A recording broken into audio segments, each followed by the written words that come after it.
My name is Margaret Elkins. Today I turned 76. I woke up early, as I always have. The Vermont sky was grey but calm, with a breath of fresh air slipping through the kitchen window. My kettle was whistling, and the scent of chamomile tea filled the room. The house was quiet, as it has been since my husband Frank passed away 8 years ago. On the table, the blue mug with the cracked handle still held on, the same one my son Nathan gave me when he was 7. He scribbled on it with a marker, "To the best mom in the world." I've kept it like a relic. At 10 a.m., just as promised, I heard the doorbell. Nathan was punctual. I opened the door, and there he was, dressed like a New York executive in that perfectly tailored suit, a reminder of how different his world is from mine. Beside him, as always, was Emily, his wife, tall, slim, and far too elegant for a casual visit. "Happy birthday, Mom," Nathan said, handing me a bouquet of flowers, chrysanthemums, the same ones Frank used to bring me. "Happy birthday, Mrs. Elkins," said Emily, her smile delicately forced. I invited them in. We put the flowers in a vase and sat in the kitchen where I served tea and fresh-baked cookies. Their eyes scanned the old furniture, the floral curtains, the black and white photographs on the wall. I felt the judgment in their silence. After a few minutes of small talk about the weather and renovations in Manhattan, Nathan cleared his throat. "Mom, we have a surprise for you," he said, glancing quickly at Emily. "What kind of surprise?" I asked, trying to keep my tone light. "A place for you to rest," Emily said. "You're going to love it. A peaceful place with specialized care. Close to the mountains, fresh air, healthy food." "A spa?" I tried to joke, though a cold knot had begun to form in my stomach. "Something like that," Nathan replied, avoiding my gaze. "You need a place with more support. We've taken care of everything." I stayed silent. I went to my bedroom and, as if in a trance, packed my suitcase. I took my books, my favorite sweater, and my blood pressure medication. When I returned to the living room, I heard whispers. "Do you think she suspects?" Emily asked. "No, she seems calm. The important thing is to get her there quickly," Nathan answered. Calm? I was numb, but not blind. The suitcase landed with a dull thud as it was placed in the trunk of the black SUV. Nathan opened the door for me with a courteous gesture. Emily took the front seat, already absorbed in her phone. As the streets of Burlington faded behind us, replaced by winding roads and scattered woods, the silence between us became heavy, almost tangible. "How are you feeling, Mom?" Nathan asked, not looking at me. "I'm thinking," I replied. "It's just a precaution," Emily chimed in, her voice syrupy. "We've noticed a few slips lately." "You confused the electric bill with the phone bill last month," Nathan added. "A mistake I corrected in 15 minutes, I shot back. "You left the oven on for hours," Emily insisted. "I didn't turn on the oven that day. Just the light button was on," I replied. They fell silent. The SUV turned onto a smaller road lined with pine trees. In the distance, a property came into view. Large glass windows, well-kept paths, benches under trees, and above the gates a gleaming bronze plaque. "Silver Pines Senior Residence." My heart skipped. The silver oak leaf in the center of the plaque, the name, the architecture, all of it. That place was mine. I had designed it, envisioned it, invested every cent of Frank's inheritance to create something dignified, not for profit, but for purpose. For the pain I felt watching my own mother die alone in a soulless state facility. I created Silver Pines. Nathan and Emily, without knowing it, were abandoning me in the very home I built to protect others. "We're here," Nathan said with a smile that hoped for gratitude. "You're going to love this place," Emily added. I stepped out of the car with steady legs, though my chest burned. They didn't know, they had no idea. We walked to the reception area. A young, smiling nurse greeted us, tablet in hand. "Good afternoon. How can I help you?" "Yes," Nathan replied. "We're checking in our mother, Margaret Elkins. Everything was arranged with Mr. Andrew Miller." The nurse frowned. "I'm sorry, We don't have any new admissions scheduled for today, and Mr. Miller, our director, said we're not accepting new residents this week. Emily's expression hardened. We spoke to him. He confirmed everything over the phone. At that moment, Andrew Miller appeared in the hallway, tall, graying hair, serious but kind expression. Mr. Miller, Nathan called. I'm Nathan Elkins. We had an agreement. Andrew extended his hand to me politely. Pleased to meet you, Mrs. Elkins. As he heard my full name, his eyes narrowed slightly. A pause, then recognition. Margaret Elkins? He repeated, now with a mix of surprise and respect. Yes, I said, meeting his gaze. Apologies, Mr. Elkins, Andrew said, turning to Nathan. We didn't know this was the founder of Silver Pines. The silence that followed landed like a punch. Nathan turned pale. Emily stopped typing on her phone. Founder? He murmured. Yes, Andrew said firmly. Mrs. Elkins is the principal shareholder of the company that built this residence. Nathan turned to me. Mum, what does that mean? It means you tried to leave me in a place without realizing it was mine, that the home you thought could hide me away was built by me, with love, for people like me, but not for me. They were speechless. Shall we go inside? Andrew said gently. Yes, I replied. But just me. I took my suitcase from Nathan's hands and walked into the building with steady steps. For the first time in days, I felt in control again. The corridor of Silver Pines looked exactly as I had designed it years ago. Wide windows overlooking the woods, paintings by local artists, padded rugs to prevent falls, and soft classical music playing faintly, like a distant memory. Andrew Miller walked me to a room on the second floor, suite 204, with a balcony facing the lake, a space reserved for long-term residents. No hospital smell, no sense of abandonment, everything just as I had dreamed, though for others. If there's anything you'd like to change, Mrs. Elkins, just let me know, Andrew said, visibly unsettled. Thank you, Andrew, but for now, I need your trust. He nodded. You have it. You always have. What do you need me to do? I want access to your office. I'll need your computer and phone. I have some calls to make. We'll begin quietly. Of course. What exactly is happening? My son tried to admit me here without my consent, under false pretenses. He believes I'm losing my mind.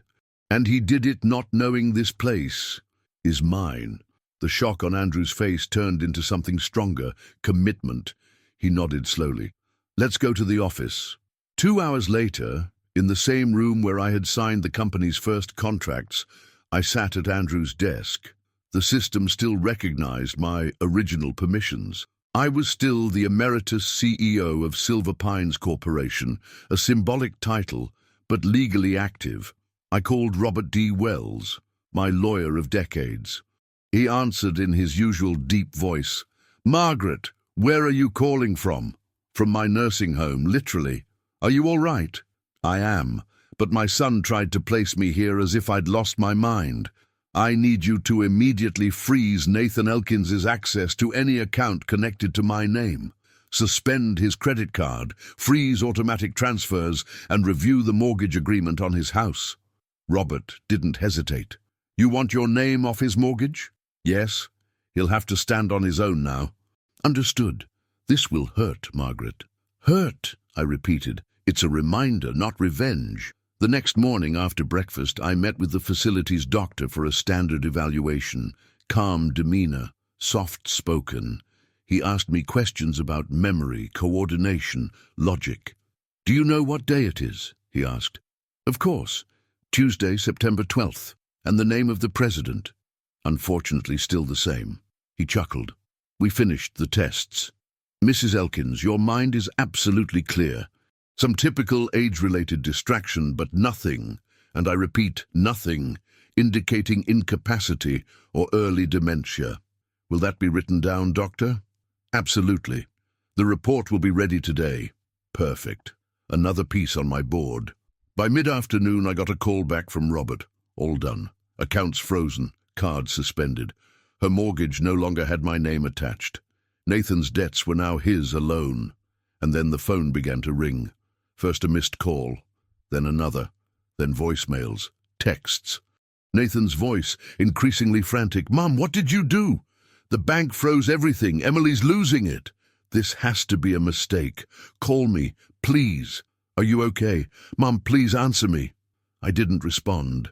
Silence was more powerful than any lecture. Late Friday morning, Andrew Miller knocked gently on my door. "They've arrived," he said softly. I didn't ask who. I already knew. Nathan and Emily were here, desperate for answers. But this time, I would choose the terms of the meeting. "We'll receive them in the conference room. Ask security to record everything with the internal cameras. I want the footage archived." Andrew nodded seriously and disappeared down the hall. 5 minutes later, I entered the room. It was discreet and elegant. A round oak table, windows open to the inner garden, a light breeze fluttering the white curtains. Emily stood, visibly impatient, her face tight and flushed. Nathan was seated, eyes down, hands clasped. When he saw me, he rose quickly. "Mom," he said, "what's going on?" "You brought me here as if it were a birthday gift, Nathan. But it wasn't a gift, it was a discard." Emily stepped forward. "That's not fair.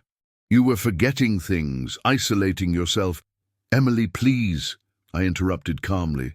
"No justifications. Just listen." I walked to the head of the table and sat upright, my eyes on both of them. There was no anger in them, only clarity. "I founded this place. I designed it. I invested everything your father left to create a dignified space for the elderly, not a prison. But that's how you tried to use it." Nathan looked at me with tearful eyes. "I swear, Mom, I didn't know. I thought it was just one of your companies." "Of course you didn't know," I replied, "because you never cared enough to ask. You just wanted me out of the way." Emily crossed her arms defensively. "You're punishing us. You froze our accounts, pulled the mortgage guarantee. This is going to destroy us." "No, Emily, I'm not punishing you. I'm simply returning responsibility. You called this a problem. Now it's yours." Nathan rubbed his face with both hands. "Mom, I messed up. But please don't do this to us. We're falling apart. You watched me fall apart on my birthday, when you placed me here like I was a burden. You didn't sit and have tea with me. You didn't ask what I wanted. You just decided." He fell silent. Emily slowly sat down, wordless. I stood, picked up a folder from the table and opened it. Inside were the doctor's report and copies of legal documents. I placed them in front of Nathan. "Here, proof that I'm lucid, legally competent, and fully aware. You can't invalidate me, not morally, not legally." Nathan scanned the pages, his face pale with panic. Emily said nothing. "So what happens now?" he asked, voice almost childlike. "The mortgaged house? That's your problem now. The frozen accounts? Yours too, but there's one chance." I opened another document. "There's a savings account in your name, Nathan. You'll be able to access it in 5 years. Conditions: stable employment for at least 3 consecutive years and a psychological report confirming consistent therapy." Emily let out a scoffing sigh. "This isn't charity, it's opportunity. If you prove you can grow without relying on me, the money is yours. But until then, good luck." I stood and walked to the door. Before leaving, I looked at them one last time. "Now please leave Silver Pines. This is a place of dignity, and you've shown you still don't understand what that means." Andrew was waiting outside. "It's all recorded, Mrs. Elkins," he said with a respectful smile. "Perfect, file it." I walked down to the garden, heart at peace. It wasn't hatred that drove me. It was justice and dignity. 6 months have passed since the confrontation at Silver Pines. In that time, I haven't received a single call from Nathan. No visits, no apologies. And for the first time, that no longer hurts. In the absence, I found space. Space to breathe, to think, to finally make decisions that weren't in reaction to anyone, but simply mine. I sold my old house in Burlington, not because it reminded me of pain, but because I needed a new sky. With the money from the sale and part of my savings, I bought a one-story home in Rockport, Maine, facing the Atlantic Ocean. It was simple, with wide windows and a porch where the sea breeze made the curtains dance at dusk. In the garden, I planted lavender, mint, and rosemary, and little by little my roots shifted. The days there were quiet but full. I began to paint, something I never allowed myself to do in my youth. I painted the sea, the seagulls, the boats crossing the horizon. I painted with soul, with pain and relief mixed into every stroke. I made friends. A retired couple, Helen and Martin, both former teachers, lived next door. It started with exchanges of cake and tea and became afternoons of sharing books, stories, and quiet gazes at the ever-changing sky. Helen used to say, "You have the eyes of someone who carries too many stories." And I'd answer, "Now I just want to carry them on canvas." I never spoke of Nathan again. Not of him, not of Emily, not of the void they left behind. But every month, Robert Wells, my attorney, sent me a detailed report of the savings account I opened in Nathan's name. Still untouched. Still waiting. Along with the report came a short note from Robert. "No proof of stable employment or therapy yet, but we're monitoring, as you asked." 2 years went by like that. Peaceful. Whole. I no longer waited for a return. I no longer expected explanations. The sorrow had turned into silence, not the kind that wounds, but the kind that heals. Until, on my 78th birthday, something happened. It was late afternoon. I was on the porch, finishing an unfinished painting. An orange sunset over the sea. The breeze was soft. My cat, Whiskers, slept curled up beside my chair. Then I heard the gate creak, a forgotten sound, almost like a dream. I stood slowly, walked to the edge of the porch, and there he was, Nathan, alone, thinner, plain clothes. In his hands, a small bouquet of wildflowers, lavender daisies, sprigs of rosemary, nothing store-bought, all hand-picked. "Happy birthday, Mum," he said, his voice hesitant. I looked at him for a moment. I didn't feel anger or pain, only the passage of time. I nodded and opened the gate. We sat on the porch, no rush, no masks. The sea roared in the distance, but between us the silence was respectful. "I'm working at a construction company," he said. "Started unloading materials. Now I'm a logistics supervisor. It's been over a year." I nodded. I didn't need to say I was happy. He could see it in my eyes. I did therapy. 2 whole years. Started out of anger, but stayed because I needed it. "Learn anything?" I asked. "A lot. About myself, about you, about what it means to be a man and a son." He paused, then looked at me with tearful eyes. "I don't deserve your forgiveness, but I had to see you. To know that you still see me." I placed my hand over his. "I saw you the whole time, Nathan, even when you were hiding from yourself." He pulled a crumpled sheet from his pocket. It was a copy of the savings account contract. "Robert told me it's still active." "It is," I said, "but that's not why I came. I just wanted to say, I understand now. You did what you had to, and I deserved it." We sat in silence. The golden sky reflected off the tea glass in my hands. "Can I come by sometimes?" he asked. "Bring you sweet bread. Listen to you talk about your paintings?" "You can," I replied. "But from now on, you enter my life as a visitor, not as an heir." He nodded, and for the first time in years, I saw the child I had raised, not the adult who once tried to erase me. It's been 3 years since that reunion on my porch. Nathan now visits me once or twice a month. No promises, no schedule, no excuses. He brings sweet bread, talks about work, asks about my paintings, and he listens, truly listens. We never speak of the past. Not out of fear, but because what needed to be said has already been spoken. The rest is learning, silent, respectful, and at times painful. Emily never came back. I heard from Nathan that they divorced shortly after losing the house. She returned to California to her parents, to a world where appearances mattered more than presence. I don't hate her, but I don't miss her either. Time here on the coast has passed like the tide, Steady, grounding, liberating. I kept painting. Sold a few pieces without ever trying. Donated others. One woman from town hung one in the public library. A grey-toned ocean with a single empty wooden bench. She told me the image made her breathe deeper. They call me the artist of the cliffs. Incurious title for someone who spent a lifetime trying not to be noticed. Robert, my lawyer, now retired, sends me postcards.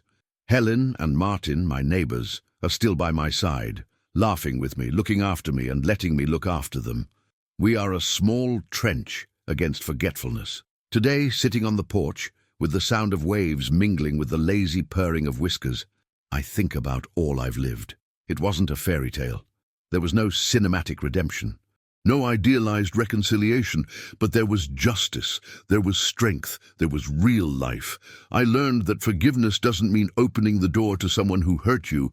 It means opening the windows so you can breathe again. I learned that love must sometimes be firm so it doesn't turn into submission, and that peace, true peace, begins the day you stop chasing approval from those who only ever offered conditions. If you've read this far, if something in this story touched your heart, whether as a child, a parent, a grandchild, or simply as a human being, I ask one thing of you: value presence. Honor the stories of those who came before, and never underestimate the silence of a woman who once taught you how to speak.